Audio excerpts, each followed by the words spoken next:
brought up in Splot in Cardiff. Doing you okay? And Cool. I started going for the army because I wanted to get out of Cardiff. The steelworks was closing, factories were closing. There just wasn't anything for anyone of my age. Apprenticeships were almost non-existent. So I persuaded my parents to let me join the army at 16 and a half. You now belong to the Queen, and the Queen tells you you will shave every morning whether you need to or not. And that's what you did. And that's why I said, welcome to the British Army. I coped quite well because there was 12 of us in a room and we were all in the same boat. We just helped each other out.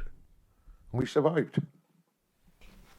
In April 72, I went to 10 Ord Support Battalion in Devizes, which had 47 Company and 48 Company AMFL, which the AMFL, they would go off to Norway, do the Arctic warfare, support the troops up there with shower units, bakeries, everything. I was in the RHQ, as you do, New Clark, in you go in RHQ and learn your trade. And I stayed there for 6-7 months. Then I was due to go home on leave. They called me in, said, what are you doing New Year's Eve? I said, I'm going out with my mates in Cardiff on leave, celebrate New Year's Eve. Wrong answer.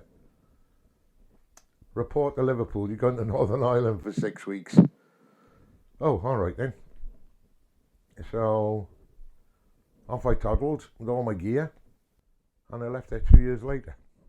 Yeah, we did have some serious incidents. We've been shot at, we've been blown up. And of course, what we also did, because we were permanent staff, was support the troops when they needed extra support. We also had to guard the harried quarters of the soldiers. And because we were brigade headquarters, we also had to run the ops room. I was in the ops room one night, and they said there's a bomb in the police station, where the IRA had got hold of a guy, loaded his vehicle, and held his family. Said if you don't place it, the family are dead. So he did what he had to do. Then we're in the ops room and the colonel walked in. He said, what do you mean there's a bomb? The police station blew up. And what they did, they actually placed it under the Norman Arch. You know, the shaped arches. So when that went up, it brought the whole police station down.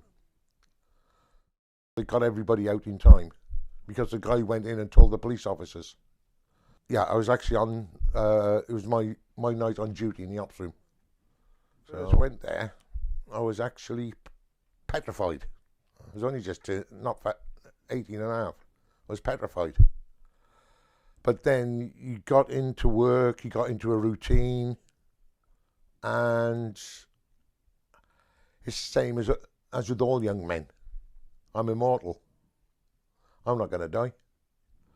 And that's the attitude you went with. You had a job to do, get it done, then we can all get home. I applied to transfer to the Army Air Corps. And I got fed up, sat in an office without any daylight, not going out, and I wanted to work outside. So I applied for the Army Air Corps, transfer in. I was accepted, and I thought, great, I'm going to North Yorkshire, Topcliffe. A week before I got my bags packed to come, a signal arrived. No need for this soldier to join us in Topcliffe. He can join us in RAF Aldergrove. We're about to start a Roman tour. Oh, great. Where's RAF Aldergrove? That's upside of Loch Ness, about 25 miles south of Belfast. In Northern Ireland. Tell me about that. Well, again, it was an introduction, a different type of army. Because the way the Army Air Corps works is 24 on, 24 off. Midday to midday. If there's no flying, you can go back home or whatever. But if they're flying, you stay there till it's ended. And also the rule is you don't drink, you don't do anything in that 24 hours. You all become Army Air Corps soldiers. That's the main trade. It was then, it's not now.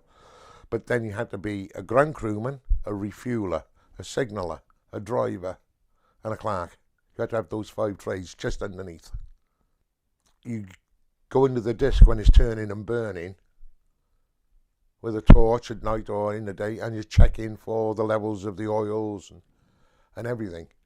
You're in charge of the aircraft, not the pilot. If you see a level walk, it's not right or there's a leak, you just walk around and cut. Don't care who's in it, you're the boss and it's cut. The aircraft will not go. What aircraft are you working on? In that day and age, it was the Sioux and the Scout. The Sioux, most people will remember from the TV series MASH, the Bell 47. They were good aircraft. They were fun to fly in as well. I know somebody got killed. I can't remember his name. It's over 40 odd years ago. But he was a young lad in the, what they call the Defence and Employment Platoon of the Royal Pioneer Corps. They did the main guards on the site, on the camp, and any employment. They were out doing something. They were coming back in, and they had a pot shot taken at the Land Rover. It was just pure luck with the cupolas. I don't know if you've seen the snatch Land Rovers. They're square, where you can slide the roof on. And the round ricocheted off the rim of the cupola and caught him right in the eye, killed him instantly. Straight off, and nobody could believe it. You know, but you don't get time to grieve. We were shocked, sort of thing. Unlucky bastard, you haven't got time to grieve. It's sort of more of you want to avenge him. You got me, or we're going to get you. It's sort of that type of attitude. It's survival. You just want to survive. We all felt it. You know, because he was one of our close mates. Tell me what. You know, we just couldn't believe it. You know, so hang on, I was talking to him an hour ago or 2 hours ago. He's dead. Not out of any disrespect at all. We still remembered him, but he wasn't mentioned. You know, it was sad to see him go. Very sad to see him go. But you had a job to do, you had to get on with it. Because it was a dirty war, and nobody will acknowledge it was a bloody war. And we had to fight it with one hand tied behind our backs. I decided to leave because the job I was doing as a full screw, they were moving me every 12 to 18 months. Go to units, sort them out, then move me on to sort another one out. Which wasn't a problem. But then, because of my problems with my knees and my back and everything else, I got permanently medically downgraded to P3, L3, LE permanent, which meant basically I wasn't officially allowed in the front lines. Then they couldn't tell me whether I'm going to leave Topcliffe at the end of my 2-year tour. Am I staying? I asked, they wouldn't give me an exemption to go on for the senior NCO's CARDA course, a medical exemption, so I couldn't get promoted. That would have meant the last 5-6 years I'd have still been a full screw. So I said, enough's enough, I'm out. Because the equipment we had at the time was basically crap. It was on the cheap.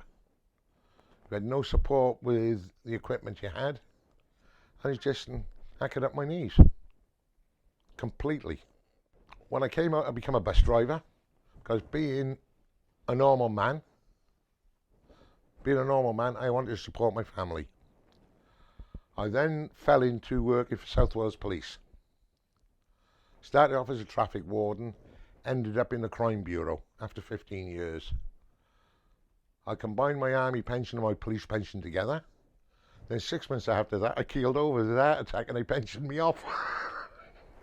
And I've been retired ever since then. I'm honest, I've been hard working and I'm loyal. That's all the stuff they taught you.